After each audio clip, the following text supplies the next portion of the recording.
जय हिंद साथियों, मैं हूं मुकेश गुप्ता और ये नोटिस आप बहुत जगह देख चुके होंगे। और मैं इस वीडियो में क्या खास बताने वाला हूं, तो मैं इस वीडियो में आपको ऑफिशियली मैं कुछ डाटा दिखाना चाहता हूं। जो ईसीए जब हो रहा था, ईसीए का फाइनलाइजेशन हो रहा था, तो उस समय ये डाटा आरआरबी चेन्नई की तरफ से रिलीज़ किया गया था। और एवरीडे न्यू का जो वीडियो आप देखे होंगे कुछ घंटे पहले उन्होंने अपलोड किया था। और तो किस आधार पे वो बोल रहे थे कि आपका एग्ज़ाम जो है अक्टूबर में हर हाल में होने का संभावना है।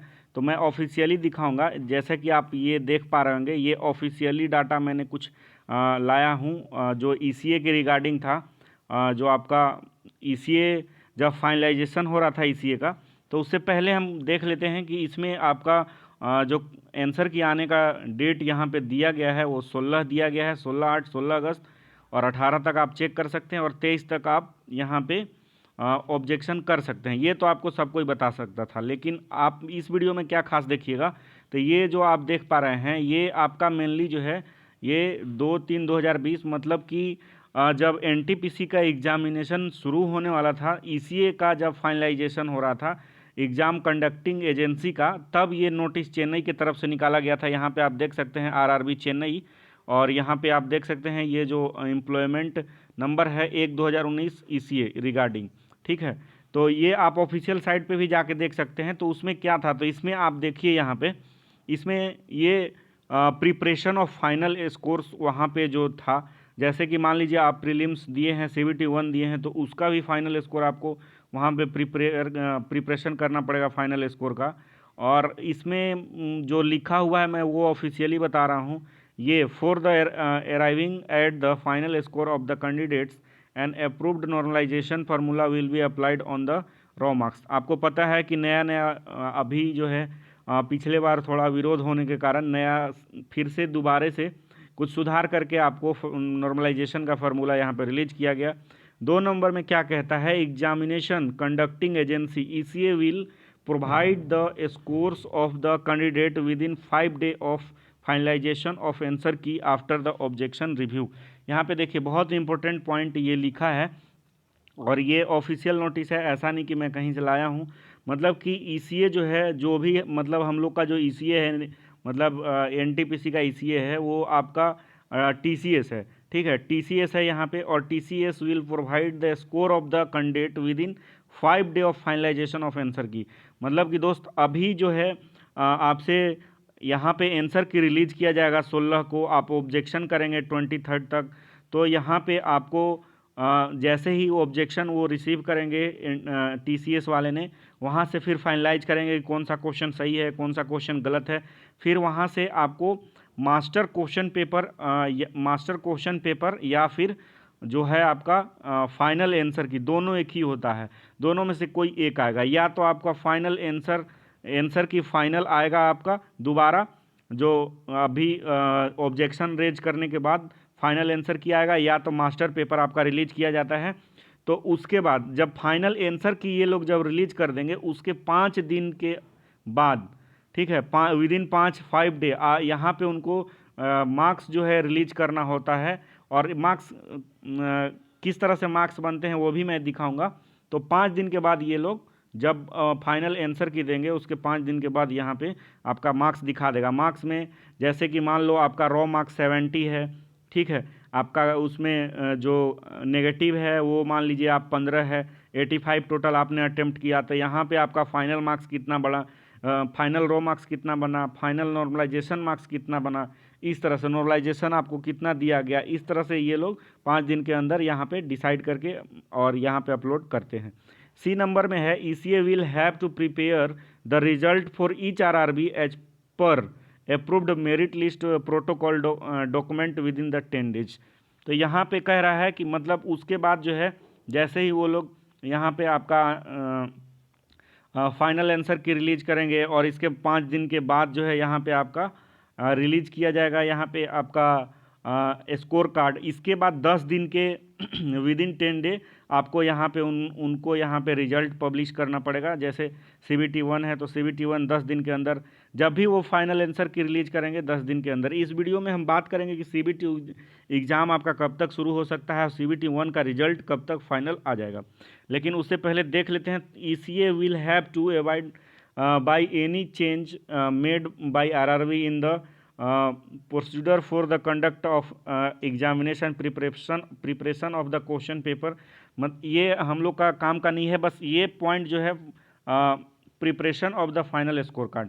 मतलब बहुत सारे यूट्यूब चैनल वाले कुछ मतलब अपने मन से बता रहे थे कि यहाँ पे 23 तारीख को आप यहाँ पे मतलब क्वेश्चन मतलब ऑब्जेक्शन रेज करेंगे, फिर 5 दिन उनको इनिशिएट करने में लगेगा, फिर 10 दिन आपको 10 दिन के बाद फाइनल आंसर की जारी होगा, फिर उसके 10 दिन के बाद रिजल्ट जारी होगा। उस तरह से ना करके मैंने यहाँ पे ऑफिशियली आपको दिखाया है। अब इसमें हम लोग देखते हैं कि आपका कब कब क्या होगा। तो इसमें देखेंगे प्रोसेसिंग ऑफ CBT रिजल्ट। पहले तो आपका आंसर की रिलीज हो रहा है 16 को, इसके बाद ऑब्जेक्शन होगा, ये 23 अगस्त तक होगा।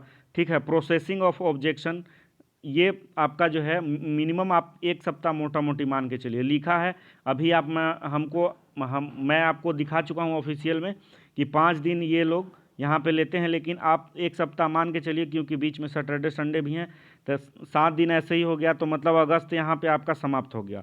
Master question paper with the final with final की या रिवाइज आंसर की, दोनों बात एक ही है, ये अलग अलग बात नहीं है। यहाँ पे या तो आपका रिवाइज आंसर किया आएगा या तो फाइनल आंसर किया आएगा। ठीक है, तो अगस्त आपका ख़त्म हो गया और फाइनल आंसर की आप ये मान के चलो कि जो master question paper with final answer की या रिवाइज आंसर की जो है आपका फर्स्ट वीक ऑफ सितंबर में यहाँ पे रिलीज करने का पूरा चांस है। 95% चांस है कि फर्स्ट वीक ऑफ सितंबर में यहाँ पे आपका रिवाइज आंसर की या फाइनल आंसर की रिलीज कर देंगे। उसके बाद आप पीछे अभी देखे थे इस जो ये नोटिस था इसमें कि 10 दिन के अंदर जो है विद इन द 10 डे उनको रिजल्ट यहाँ पे पब्लिश करना पड़ सकता है। तो आप मान के चलो ये कि 20 से 25 सितंबर तक ये लोग रिजल्ट जारी कर सकते हैं। अगर ये काफ़ी ज़्यादा स्पीडली अपना काम मतलब काफ़ी तेज़ी काम में इनका रहा तो 20 से 25 सितंबर तक यहाँ रिजल्ट जारी कर सकते हैं। और मैक्सिमम मुझे लगता है कि ये यहाँ पे जो है मैक्सिमम यहाँ पे अक्टूबर जा सकता है, उससे ज़्यादा नहीं जाना चाहिए। मतलब कि 15 अक्टूबर से पहले आपका एनी हाउ रिजल्ट यहाँ पे डिक्लेयर कर दिया जाएगा CBT 1 का। और इस मतलब CBT 1 का ऐसे तो मतलब कहा जाए तो रेलवे तो 2 साल से अभी तक PT ही करा रहा था, लेकिन जो तेज़ी देखा जा रहा है उसके अनुसार मैं कह रहा हूँ, और मतलब टोटल ये प्रोसेस देखने के बाद मैं ये कह रहा हूँ। और यहाँ पे मतलब 15 अक्टूबर से पहले आपका रिजल्ट जारी हो जाना चाहिए। उसके बाद कैसा शेड्यूल रहता है TCS का कह नहीं सकते हैं। बहुत सारे यूट्यूबर ने बताया है कि आपका लास्ट वीक ऑफ अक्टूबर से CBT 2 शुरू हो जाएगा, लेकिन उससे पहले सबसे बड़ा जो है आपका लेवल 1 ग्रुप डी का एग्ज़ाम यहाँ पे जो ग्रुप डी का एग्ज़ाम होना है उसके लिए भी अभी तक कुछ नोटिफिकेशन हम लोग के सामने नहीं है। उम्मीद था अगले वीक में आपका नोटिफिकेशन और शेड्यूल हो सकता है कि जारी कर दिया जाए।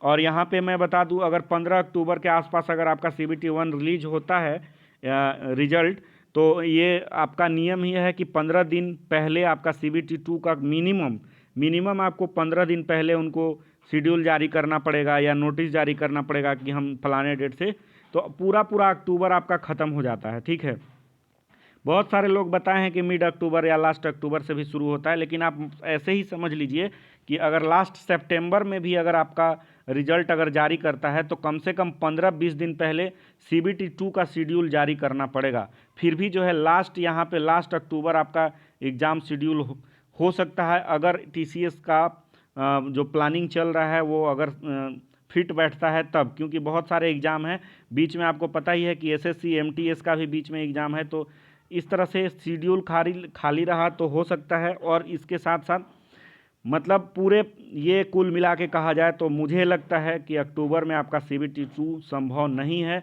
लेकिन हो सकता है कि नवंबर में ले सकता है। और CBT 2 में आप याद रखिएगा, CBT 2 कराना बहुत आसान है रेलवे के लिए, TCS के लिए, क्योंकि यहाँ पे आपको 7 लाख ही बच्चे मिलेंगे, 7 लाख ही कैंडिडेट मिलेंगे।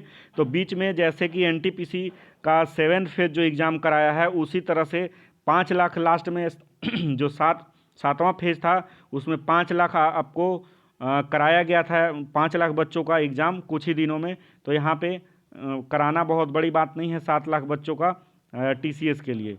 तो ये था पूरा एनालिसिस। अगर अच्छा लगा हो और नए व्यूअर्स हैं तो प्लीज़ आप सब्सक्राइब कर दीजिएगा।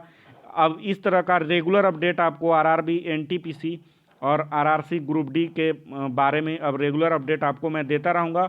और मैं जो भी आपको डाटा देता हूँ बिल्कुल ऑथेंटिक दूंगा। ऐसा नहीं है कि अनुमान मैं नहीं लगा सकता हूँ, क्योंकि रेलवे है, कुछ भी हो सकता है। और यहाँ पे तो एक एक वैकेंसी 5-5 साल चलते हैं, तो यहाँ पे अनुमान क्या लगाना है, अनुमान लगाना दोस्त यहाँ पे फालतू है। तो इस वीडियो में इतना ही। आपको क्या लगता है कब तक एग्ज़ाम हो सकता है, प्लीज़ आप कमेंट सेक्शन में बताइए।